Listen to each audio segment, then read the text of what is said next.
Hello friends, আমাদের কেরালা সিরিজের আরেকটি ভিডিও নিয়ে আমরা আবার চলে এসেছি।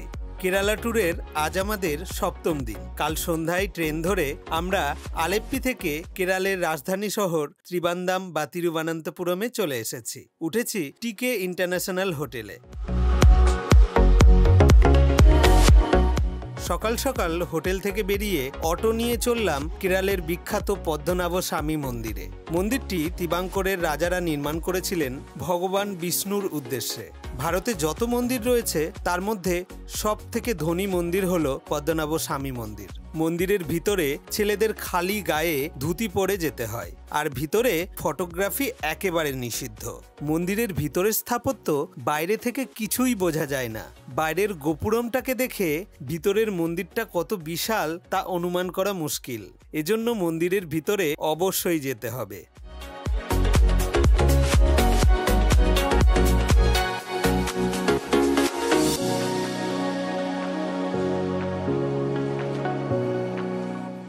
মন্দিরের সামনের দোকানগুলোতে ধুতি কিনতে পাওয়া যায়, আর সেখানেই ব্যাগপত্র রাখার খুব সুন্দর ব্যবস্থা করা আছে।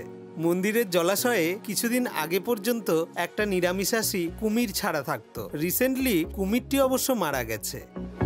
এত বড় মন্দিরটা অবশ্য রাজবাড়ির ব্যক্তিগত সম্পত্তি। এখন চলে এসেছি সেই রাজবাড়িতে। বলা চলে চলে এসেছি ত্রিবাঙ্কর রাজ্যের প্যালেস মিউজিয়ামে। 50 টাকার টিকিট নিয়ে প্রথমেই চলে এসেছি মাতণ্ডবর্মা চিত্রালয়মের ভিতরে। এই প্যালেসে ত্রিবাঙ্করের মহারাজাদের ছবি, রাজসভা ও তাদের ব্যবহৃত জিনিসপত্র দেখতে পাবেন। এই সব দেখার মাঝে ত্রিবাঙ্কর সাম্রাজ্যের একটা ইন্টারেস্টিং ফ্যাক্ট আপনাদের সাথে শেয়ার করি। ত্রিবাঙ্করের রাজার ছেলে কখনোই সিংহাসনের দাবিদার হন না, বরং রাজার দিদি বা বোনের বড় ছেলে মানে রাজার ভাগ্নে এখানের সিংহাসনে বসেন। অর্থাৎ বারবার একই বংশ থেকে এখানে রাজা হয় না। সিংহাসন ফাঁকা হলে রাজার বোনের বড় ছেলে সিংহাসনে বসেন এবং আরেকটা নতুন রাজবংশের সূচনা হয়। এমন প্রথা ভারতের আর কোথাও আছে বলে আমি অন্তত শুনিনি। আপনারা শুনলে কমেন্ট করে অবশ্যই জানাবেন।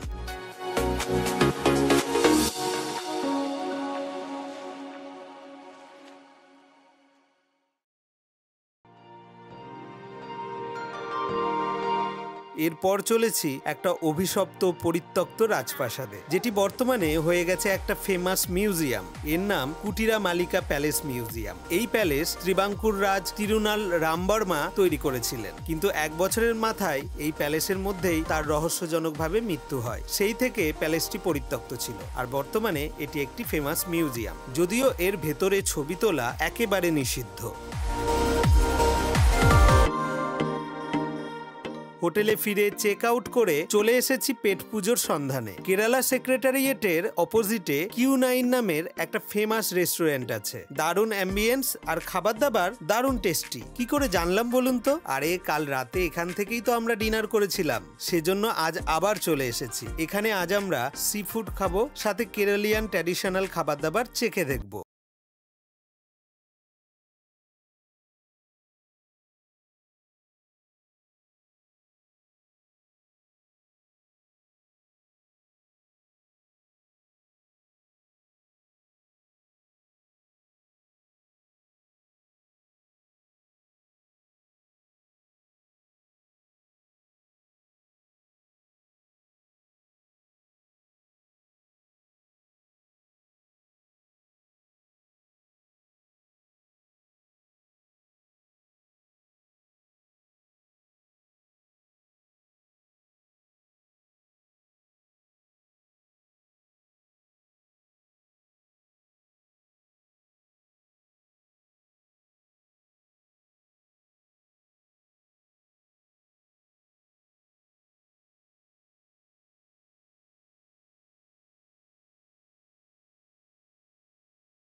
ये तो नारकेल चटनी। अच्छा अच्छा, चमंदी चमंदी चमंदी चमंदी केरलियन में चमंदी बोलता है। ओके, चमंदी। और ये तो अमला का अचार है। अरे है तोरण बोलता है। तो वेज मिक्स सुक्का भाजी बनाते ना गाँव में। यहाँ पे अपना सुक्का भाजी है। अच्छा अच्छा अच्छा अच्छा, तोरण तोरण तो बहुत अच्छा है। अरे फिश का कड़ी है, ग्रेवी है, फिश ग्रेवी है केरला स्टाइल।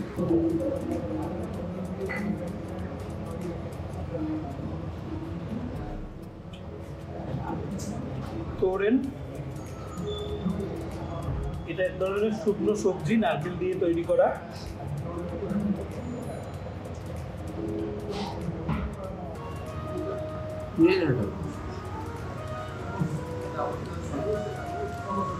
স্কুইড ফ্রাই, খেতে কিছুটা চুইংগামের মতো। বন্ধু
আমরা আবার ফিরে আসছি, আর এই ভিডিওটা কেমন লাগলো তা কমেন্ট করে অবশ্যই জানাবেন। ভালো লাগলে একটা লাইক দিয়ে যাবেন। ততক্ষণের জন্য টাটা, দেখা হচ্ছে পরের ভিডিওতে।